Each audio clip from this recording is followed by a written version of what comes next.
Hari Besar Nasional, Hari Pahlawan. Beliau Bung Tomo yang lahir di Surabaya 3 Oktober 1920, wafat di Bumi Suci, Padang Arafah tahun 1981. Beliau adalah pengobar semangat untuk melawan kolonial Inggris dan Belanda.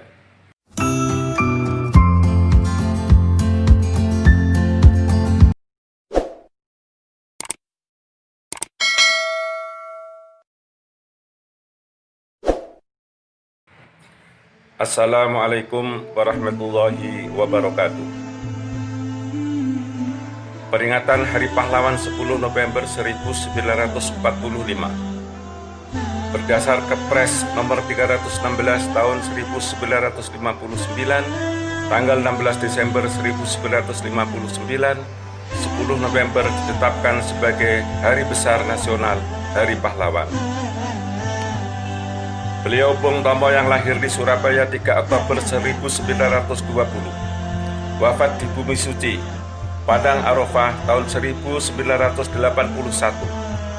Beliau adalah pengobar semangat untuk melawan kolonial Inggris dan Belanda dalam rangka mempertahankan kedaulatan NKRI. Diawali dengan kalimat takbir dan pekik kemerdekaan. Allahu Akbar, Allahu Akbar, Allahu Akbar, merdeka, merdeka, merdeka. Hal ini kami sampaikan pesan Allah Subhanahu wa Ta'ala dalam surat Al-A'raf 176.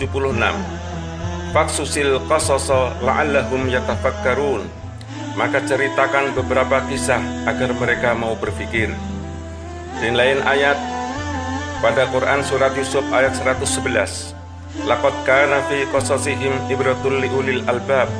Sesungguhnya dalam kisah-kisah mereka adalah bahan peringatan bagi orang-orang yang berpikir. Bulan September 1945, tentara Inggris dan tentara Belanda datang kembali di Surabaya yang seakan menawarkan bantuan, menyampaikan tujuannya ingin membantu bangsa Indonesia melucuti tentara Jepang, melucuti senjata-senjata tentara Jepang dan memulangkannya.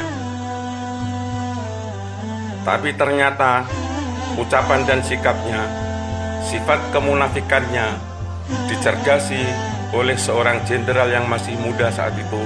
Beliau adalah Bung Tomo. Bung Tomo sangat tidak percaya dengan penawaran tersebut karena aksi-aksi mereka telah banyak membunuh, telah mengorbankan nyawa bangsa Indonesia. Beliau ingin sekali perang segera dimulai. Berkali-kali konsultasi dengan Kiai Haji Hasyim Asy'ari, tidak diperbolehkan karena fatwa Kiai Haji Hasyim Asy'ari harus menunggu kedatangan Mbah Kiai Abbas Abdul Jamil dari Buntet, Cirebon. Tepatnya pada tanggal 22 Oktober, Mbah Hasyim Asy'ari juga mengeluarkan fatwa resolusi jihad yang sekarang ini tanggal 22 Oktober ditetapkan sebagai Hari Santri Nasional oleh pemerintah Indonesia. Dalam sebuah ayat yang pernah dialami oleh Rasulullah SAW, sikap orang-orang kafir, wa idh yamkuru bikal ladzina kafaru liyusbituka yaqtuluka yukhrijuk. Dan ingatlah ketika orang-orang kafir memikirkan tipu daya terhadap Nabi Muhammad untuk menangkap, untuk memenjarakan, untuk membunuh dan atau mengusir. Wa yamkuruna wa yamkurullah. Mereka membuat tipu daya, Allah menggagalkan tipu daya itu. Wallahu khairul makirin. Allah adalah sebaik-baik pembalas tipu daya.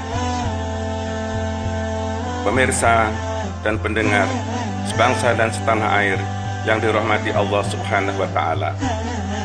Mbah Kiai Abbas Abdul Jamil berangkat dari Buntet Cirebon dengan pendamping seorang santri namanya Kiai Abdul Wahid.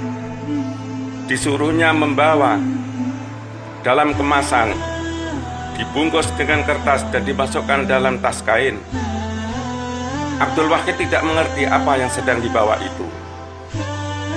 Sampai di Rembang, pondok pesantren Rodotul Thalibin yang diasuh oleh Ki Haji Bisri, ternyata bungkusan yang dibawa dari Buntet Cirebon sampai ke pondok Rodotul Thalibin setelah dibuka adalah gapyak. Ternyata gapyak ini digunakan sebagai senjata dalam peperangan 10 November 1945.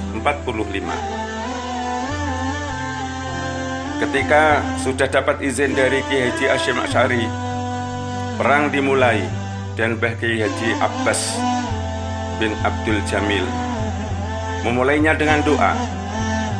Dan seusai doa itu dibaca, terjadi berbagai keajaiban yang namanya alu, lesung, butiran-butiran tasbih berterbangan menjadi senjata menghantam senjata-senjata dari kolonial Inggris dan Belanda, menghantam tentara-tentara Inggris dan Belanda. Dan menurut Ki Haji Amiruddin, Ki Haji Abbas ketika perang berkecamuk, beliau berada di dua tempat atas karomah yang diberikan oleh Allah Subhanahu wa Ta'ala, yaitu di pesisir dan di pusat kota.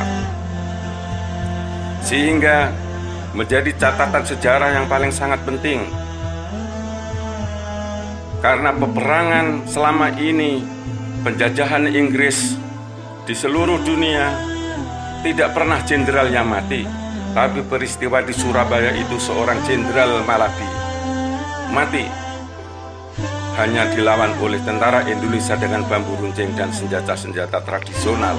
Namun berkat kebesaran dan karomah Allah yang diberikan oleh para wali-walinya, khususnya Mbah Kiai Abbas, maka tentara Inggris bertekuk lutut. Dan ada sebuah kisah yang kami peroleh dari guru dan kiai saya, guru spiritual dan kiai saya, Ki Haji Abdul Hamid bin Baidawi Lasem. Beliau dawuh dan ngendika, ketika perang sedang berkecamuk,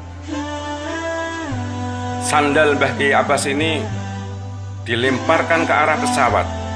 Meski tidak tersentuh dengan pesawat, tapi pesawat itu hancur.